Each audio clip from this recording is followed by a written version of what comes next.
My next guest is a flyweight contender from Tennessee, and he'll be back in action on December 15th at Nashville Underground. And he joins me right now ahead of his flyweight title fight. Mr. Bryce Woerner joins me right now. Bryce, appreciate you showing up, my man. A really cool opportunity for me to talk to a really exciting up-and-coming flyweight. Yes, sir. I appreciate you giving me the opportunity. Like I seen like you said, you don't usually do a lot of amateur, so I just appreciate you giving me the platform and getting to know you. So yeah, I appreciate you.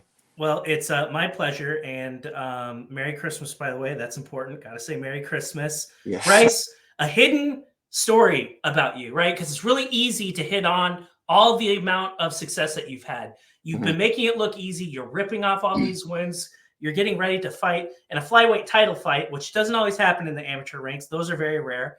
Right. But your story didn't really start off with a lot of success. It was kind of bizarre. You lose your first fight, and then you get disqualified for another fight, and then so you're starting your MMA journey off in a hole. And there are other guys that they build up to this moment. There's so much that goes in ahead of even making an amateur debut fight. You bust your ass off.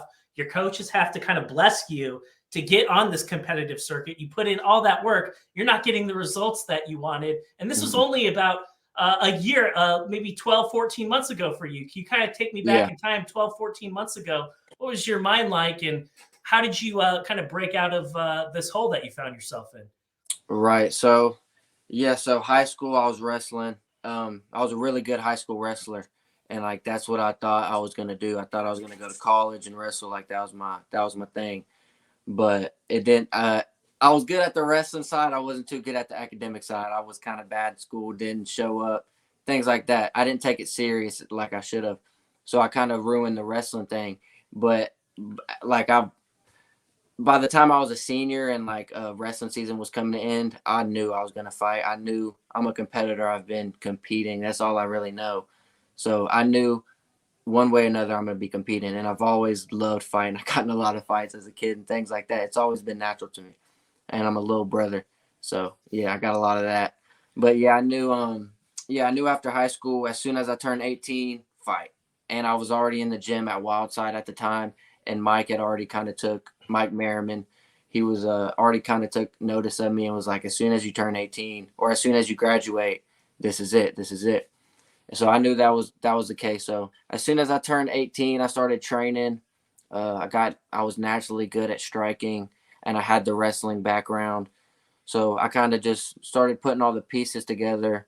And then Jeff Hobbs, the co-owner or whatever of Aries, he came into the gym one day. I didn't know who he was, but he came into the gym one day. He asked Mike if they had another one, if they had a 125 that could fight, because Jamie Lloyd, my opponent that I ended up fighting, he had sold a bunch of tickets and sold half the show out and whoop-de-woo. But and then a week before the fight happened, his dude pulled out, and so they're looking on for a 125er, and here this dude comes, and I'm like, yes, this is what I've been waiting for. I just need a ring and a camera to go show what I can do, because I knew what I was capable of. And so it worked out like that. I fought my first fight on week's notice, beat him pretty handily. I that fight I was like, okay, I need to work on my cardio. But other than that, it was good. I beat up on dude. And then after that, I fought Vincent Van Alstine, which was my armbar loss. And it was 50 seconds. Went up to Chattanooga. It was 50 seconds. I was real confident because they were speaking high on this dude. It was a contender fight is what they said. They were speaking real high of him. And I had watched his fights, and I'm like, okay, I'm going to beat this dude up. They don't know who I am yet, but they're going to. So, go there, and fight starts, touch hands, bam, bam, drop him, head kick him, pick him up, slam him. And then I'm hit. He's a brown belt, real good at jiu-jitsu. I made a beginner mistake, and I was in his guard. I was hitting him, and he just turned the angle on me and armbarred me out of nowhere. It's in the blink of an eye. So after that one, it hurt for a second, but that's the fight that completely changed my mindset on slowing it down, being calm, and just maturing in the cage, because I was better than dude. Like I was, and I just made a beginner mistake. So yeah, that happened. And then Hunter Anderson, I fought him in Nashville. And yeah, I was ready to right that wrong, get another win. And I'm real anxious, right? I'm ready to get in there. So I don't remember what date it was, but I ended up fighting him in Nashville. And yeah, pretty kind of same story, touch hands. I was getting the better of the exchanges. I was winning. I took him down, and it's my third fight. So I'm just like tense, and you know what I mean? I'm just beginner stuff. And yeah, I took him down, and like I was trying to time a kick off of like when he was standing up, because a lot of people when they stand up they'll leave their arms down. So I was trying to time a kick, but I just threw it way too early, and his hand was on the mat, and a disqualification. So yeah, that one hurt, and I'm like, damn, dude, like I know what I'm capable of, I know, but it's just I kept, you know what I mean? I kept finding myself in these little beginner things or these beginner mistakes. You start your career off, maybe not the start that you had wanted. And Mm. there comes a point in time, right, where it's like, is this really for me? Like, I know I have the talent, but it's like, I got to like put it all together in the cage. I have to like Mm-hmm. develop like the fight IQ. I got to make better decisions. Like, was that kind of the key? Just kind of like reprogramming your mind, and to your point, maybe slowing it down. Was that the biggest thing that you needed to kind of Mm-hmm. unlock or overcome in order to achieve the success that you needed to? That was the biggest thing, 100%. Like after that Vincent fight and after that Hunter fight, like I knew my problem. Like I knew that I'm capable. I knew I'm better than these guys. It's just I keep making these small mistakes on my end that are costing me. I slowed it down. I took the time I needed to just put it all together. And yeah, after that, I think that was the last fight I lost. It I is. lost. That's Yeah. it. So after that, I put it all together, and I just been going crazy since, and I've been making sure I'm fighting like the hardest competition I can find around here, because the 125 pool isn't too big, at least where I'm at. So I'm making sure I'm traveling. I'm fighting the best people, which which I've noticed a lot of amateurs don't do. They kind of try to pad their record and fight so and so and so and so. But I know this is amateur, and this is the time to fight the hard fights and get that experience. So yeah, I've traveled. I fought 3 number ones now, or 2 number ones. About to fight my third, and yeah, just trying to get the hardest competition. And now, man, I'm cool as like I love it when I'm in there. Like every time I get a little bit more calm, a little bit more present, and I'm at a place now where like and I went to Thailand, and all how the story unfolded, it just worked out perfect, and I'm real present, I'm real calm, and yeah, I'm just ready to go. What's some advice that you'd have to somebody who's maybe like, maybe 3 or 4 in the hole, and they're an amateur fighter and they're wondering like, yeah, man, is this still for me? Like, what would Hmm. you say to somebody like that?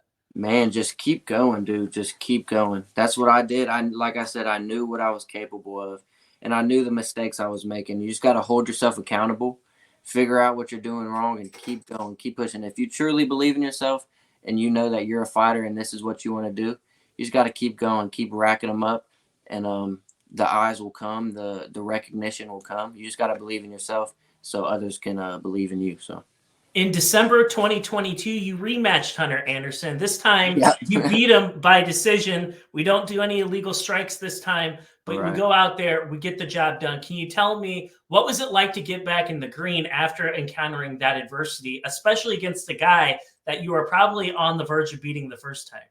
Right. That fight kind of got to me a little bit because, like I said, I knew I was better than him. All respect to Hunter, good kid. I still talk to him, but I knew in competition I was the better fighter.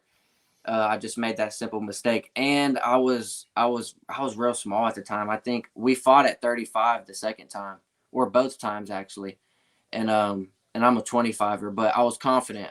I knew it doesn't matter. I seen this kid's film. I'm gonna go out there and I'm gonna finish him. But so he in his fight before me was at 45, and I was coming up from 25. So in my head, I'm like, oh, he just thinks he's gonna come push around this small guy. So I kind of took it personally, and then the disqualification happened, and it just irked me. It irked me. So I had a little. It wasn't personal, but I just knew he just from his point of view, he's fighting this small guy and he thinks he's going to get off that way. And I'm like, no, I'm not the one. Right. So, yeah, we ended up doing that rematch. And like I said, I took the time I needed. I just made sure when I go out there, I'm going to take my time. I'm going to put it all together, and I'm going to let the opportunity come to me. I'm not going to go out there and try to force it. You know what I mean? I'm going to go out there, take my time, and let the opportunity arise. And when it does, I'll capitalize on it. But yeah, we fought. I didn't end up getting a finish. But like I said, he was a lot bigger than me, and I hit him with so much shots, man. Like I unloaded I unloaded everything I had on him, and he was just like Frankenstein, just kept walking forward. But so respect to him, super tough kid. But yeah, that one felt really good. Can you talk to me a little bit from the second Hunter Anderson fight, which was in December of last year, up to present? What's been the biggest changes about your evolution as a fighter? Okay. Yeah, since that was a year ago, right? Yeah, that was literally a year ago because I fought on that December card, which is cool to think about. But mainly just putting all the pieces together, like I said, and I recently moved to Nashville MMA from Wildside to start training with Dustin and things like that. And like I said, I was a wrestler growing up, and I kind of like once I started fighting, I just love striking. I love putting my hands on people. That's what brought me in the most. So I kind of focused on that, and I was having so much success with it, and I'm still am. But mainly is really the main thing for me this past year is just getting back to my roots, which is the wrestling. And another problem that I've had is the cardio. Because like in high school, like I said, I wasn't the best kid. I was vaping. Like that's a big problem in the world now as a whole. So I was vaping and I was just doing all the things you shouldn't be doing and still having success. So I was like, okay, like it's cool. I'm, you know what I mean? But it gets to the point now, and I've matured to the point where I know that's not going to work. And world champions don't vape. World champions do what they got to do. They sacrifice. So yeah, just mainly the biggest changes have been outside of the cage, just like lifestyle things, making sure I'm sleeping, training. I ride a lot, just trying to put it all together and just grow as a person, and ultimately that'll make me grow as a fighter. So yeah, I think the biggest change is outside of the cage. Growing as a person has made me a better fighter, more confident, more calm. Nashville MMA, that's a place I know a little bit about. There have been a few guys from that gym that have come through my show over the years, and I was hoping we could talk about some of those guys. I think of Zach right away. That's probably the first guy I think of. His wrestling, just kind of what he brings to the table, the amount of time he has been in this sport. But there are other guys that are like that at Nashville MMA. Can you maybe talk a little bit about a few of your teammates and just kind of the impact that they've had on your career so far? Right. And I'm not shitting on my old gym or anything like that. I love my old gym. They brought me to where I was at. But a big problem that I had with that is there wasn't a lot of wrestlers in the room. So like I said, I just relied on what I had. And there was a lot of really good fighters at Wildside as well, but they're kind of on the back end of their career, and I'm an up and comer so I need those people with a constant goal in the gym all the time, doing the same thing that I'm doing, pushing each other. And so making the move to Nashville MMA has been a game changer, man. Zach Hicks, we just spoke of him, fucking beast. He's a wrestler. He gives me everything, all the looks I need on that. Chris Ocon, he was a real good amateur fighter. Now he's 7-3 as a pro. Just got a title down in Louisiana for Brendan Allen's promotion. Amazing fighter, young, talented, slick, around my weight. Kutu, he's an amateur fighter. We're around the same record, but yeah, he's tearing it up. He ain't lost nobody. Peyton Hayes, he's another good guy.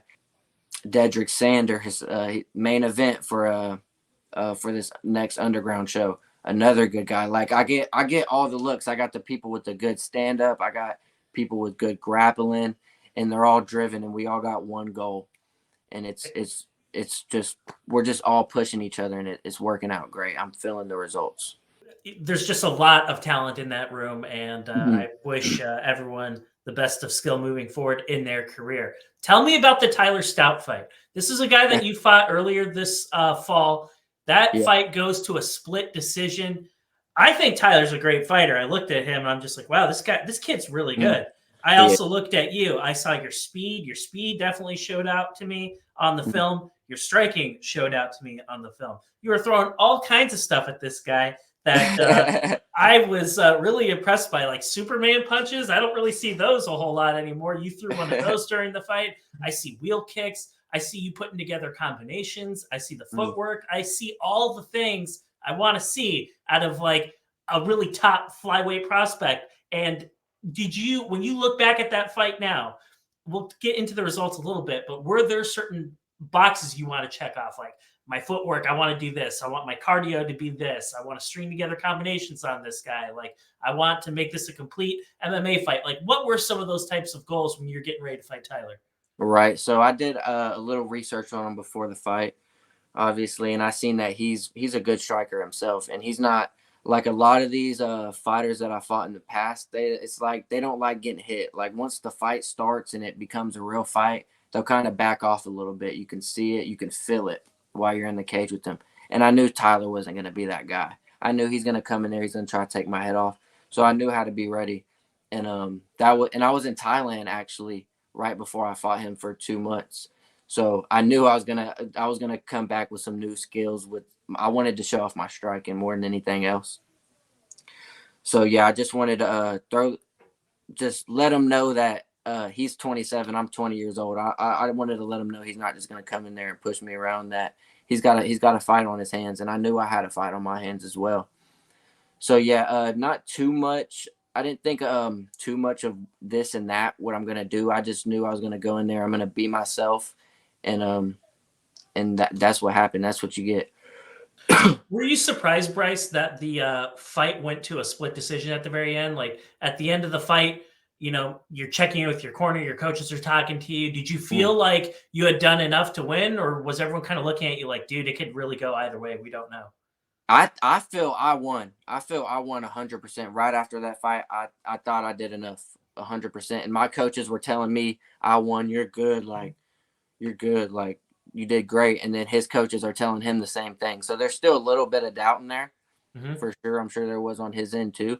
And, but yeah, like I said in the interview that I did with Knucklehead right after that fight, that whole fight, he was loading up. He was loading up and he was just trying to take my head off, trying to put 100% into every single punch he threw. And I could see that. And as the fight progressed, he just telegraphed more and more and more. And my coach after round 2 was like, because after watching the film, I'd say I won round 1, he won round 2, and round 3 is what the result depended on. And after round 2, my coach was like, take a little bit off the punches, throw more, be more active, because he's telegraphing. He just wants to knock you out. So I took that, and that's exactly what I did. I stopped playing his game and just trying rock him, sock him. That's not what I wanted to do.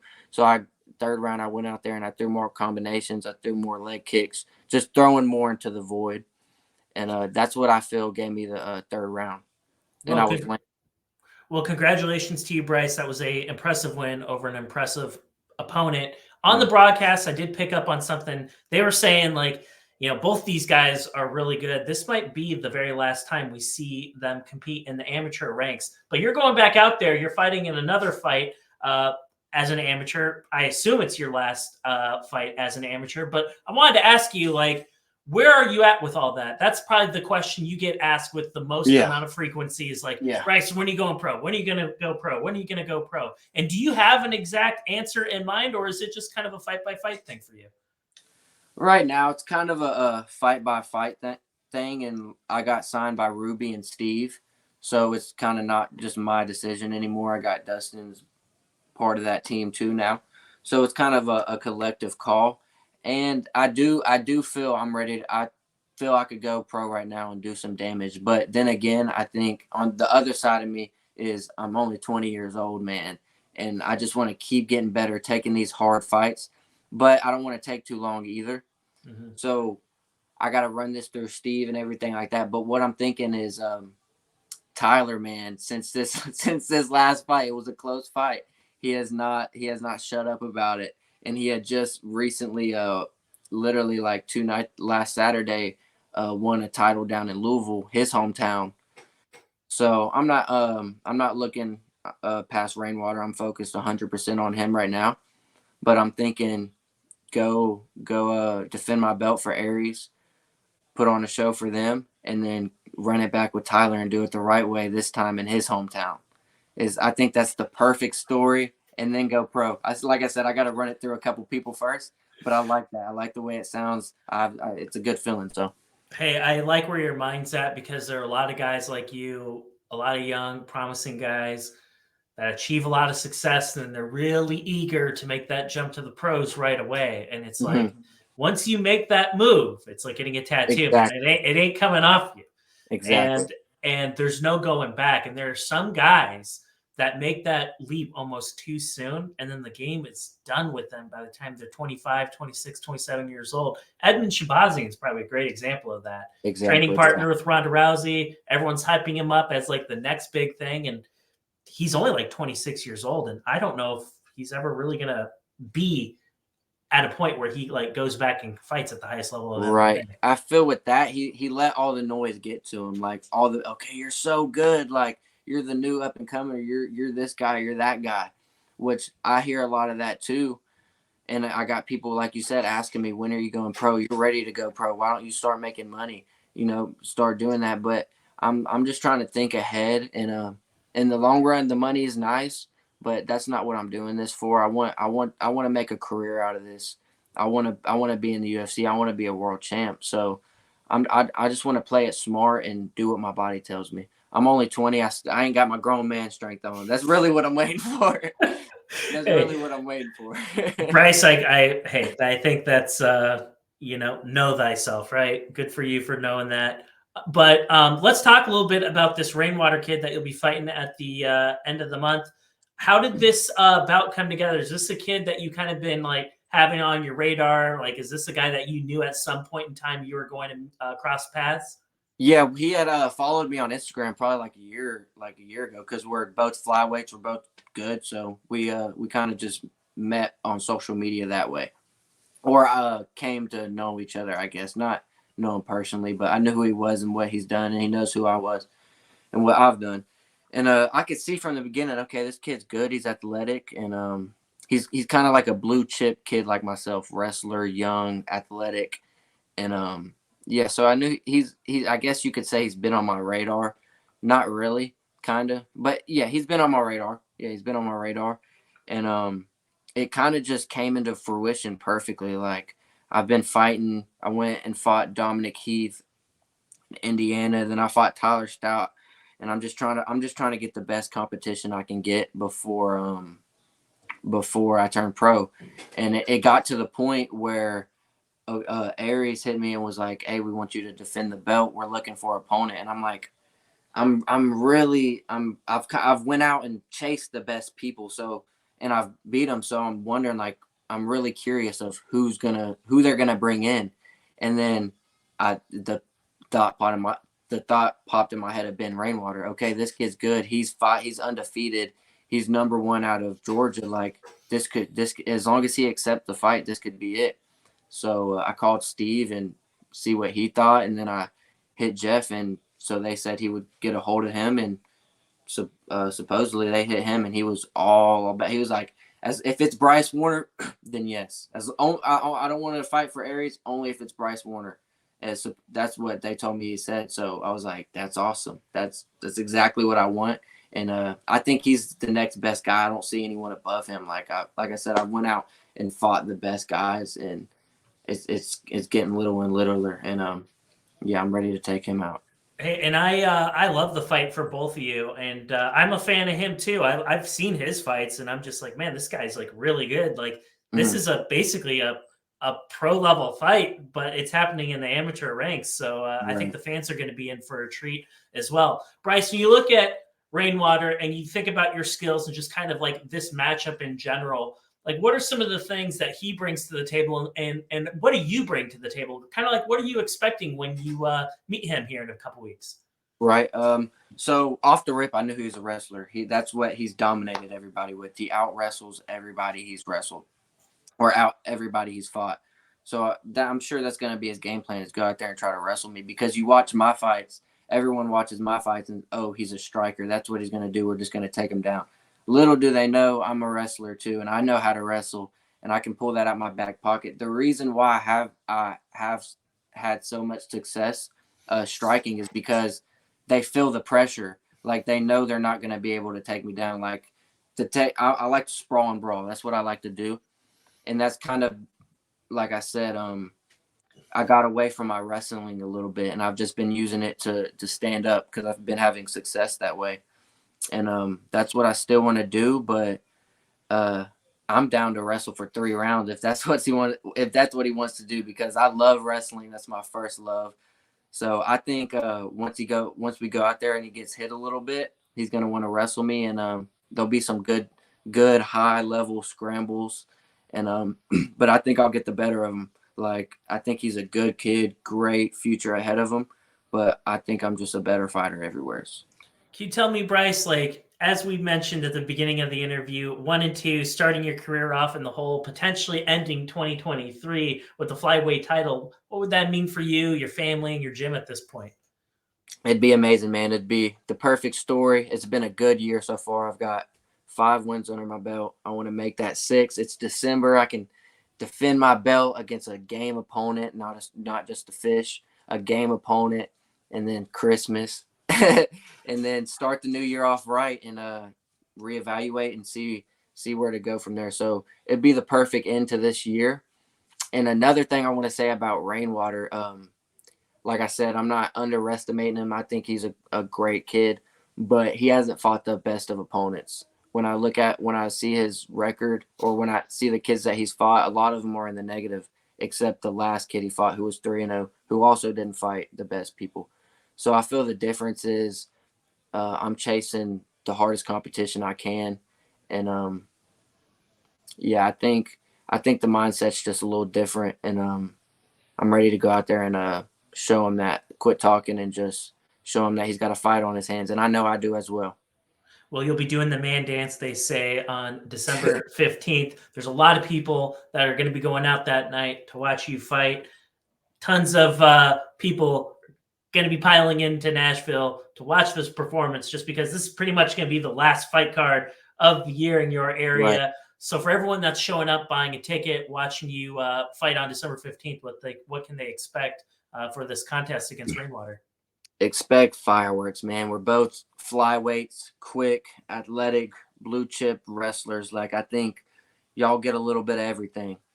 Like I said, I'm gonna go out there and I'm gonna strike with him, see where his striking's at, and if he wants to initiate the wrestling, then let's do it. So I think there'll be a lot of striking, a lot of scrambles, a lot of movement, and we'll see who can dance better in the man dance. Well, there you go, ladies and gentlemen. Make sure that you tune in for that one, December 15th. Bryce, I want to give you the final word, sir. If there's anyone out there that you'd like to thank, any sponsors we need to talk about before we let you go, let's do it.